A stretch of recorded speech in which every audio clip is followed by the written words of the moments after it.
ici, c'est ça, un exemple de jeune hêtre, à grande feuille, décorcelé. Moi, j'ai acheté les propriétés que je possède actuellement entre 1988 et 1994. Ça totalise 170 hectares, un petit peu plus, des poussières. Et l'objectif que j'avais à l'époque, c'était que, évidemment, j'étais travailleur forestier à l'époque et j'aimais ce boulot-là. Et j'avais envie de le faire pour moi plus que pour les autres. Je suis André Roy, je suis sylviculteur, puis j'exerce mon activité dans le sud de Chaudière-Appalaches, à Sainte-Praxède. Aussi loin que je me souvienne, j'étais, je dirais pas passionné, mais intrigué, puis j'étais intéressé par la forêt. À 5 ans, toutes les essences d'arbres, je les connaissais, d'un seul coup d'œil. Les odeurs des arbres, je connaissais ça. Le bois de fini, je connaissais ça. Donc, ça m'intéressait, j'avais un intérêt. Moi, quand je réalise un traitement, si 2 ans plus tard, il y a un chablis où il y a des arbres qui meurent, je passe puis je les récolte. Et ce bois-là serait perdu de toute façon. Donc, le fait que rien se perde, ça me permet de doubler la possibilité forestière d'un peuplement. Ça, je suis convaincu de ça. Et c'est pour ça que ce type de sylviculture-là, comme l'agriculture familiale, tu es toujours là au bon moment quand il faut intervenir. C'est peut-être pour ça qu'on est si productifs, nous, les sylviculteurs artisanaux.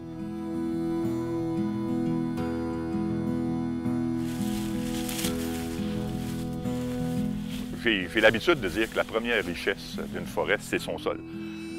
Les arbres sont là-dessus. Là. Ici, vous avez un beau sol forestier brun, d'une bonne profondeur. Bien, vous avez des tiges qui vont avec. C'est-à-dire que ça, c'est une belle tige d'érable à sucre qui a un avenir. Si je veux produire du beau bois d'œuvre feuillu, là. Vous avez un beau bouleau jaune, c'est notre arbre emblème au Québec. Là. Donc, j'en ai quand même plusieurs là, dans ce type de forêt-là. À côté, tu as un spécimen un peu plus rare. Ça, c'est de l'ostrier. C'est ce que les anciens appelaient le bois de fer.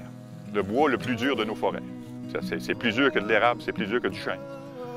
Donc, c'était important d'en garder quelques-uns, rien que pour la tradition.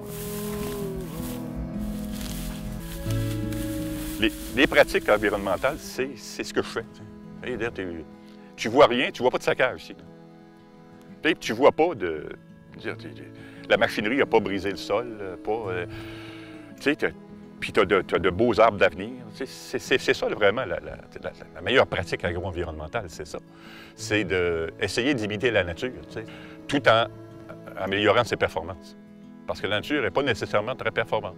Quand tu fais une coupe d'éclaircie, tu augmentes la qualité des tiges, puis tu augmentes le rendement en production de bois.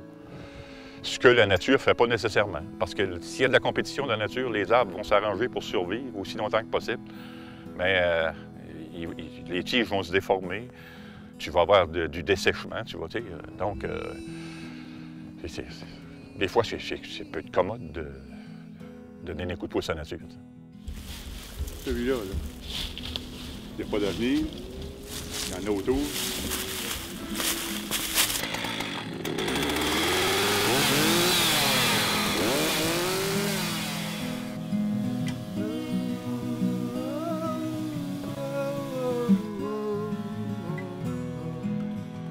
Bon, je dirais qu'une journée typique d'abattage et de tronçonnage, si je travaille dans le feuillu, je vais abattre entre 30 et 40 tiges de cette grosseur-là. S'ils sont plus petites, je vais en abattre plus. Je les tronçonne en longueur, donc en longueur de 8 pieds.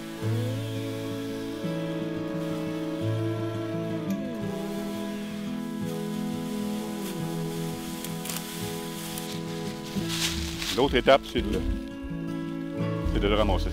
Tu vois, je les ai empilés sur le bord du chemin, puis en fin de journée, je vais passer avec mon tracteur puis ma remorque, puis je vais les ramasser, je vais les mettre au chemin.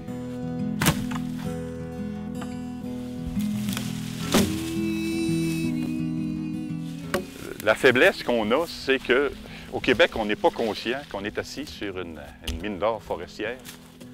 Ici, il y a tout ce qu'il faut, la régénération est là. Il s'agit d'un peu de travail, puis un peu de connaissance, puis on produit. Et la faiblesse de la sylviculture au Québec, c'est ça, c'est qu'on manque d'ambition. Je souhaite transmettre, léguer ce bien-là à mes enfants. Même s'ils ne s'en occupent pas eux-mêmes, qu'ils trouvent des gens qui vont s'en occuper, mais pour moi, une terre, ça ne se vend pas. Cette forêt-là va finir par me ressembler Et puis la vendre, ça serait un peu comme me vendre moi-même. Donc, c'est pas vrai que je vais... Il n'y a pas de prix pour ce type de soeur-là. Ce type, j'ai trop mis d'attachement et trop mis d'espoir dans ça, dans mes forêts pour les vendre. Et donc, j'espère que mes enfants et mes petits-enfants vont profiter de mes soeurs.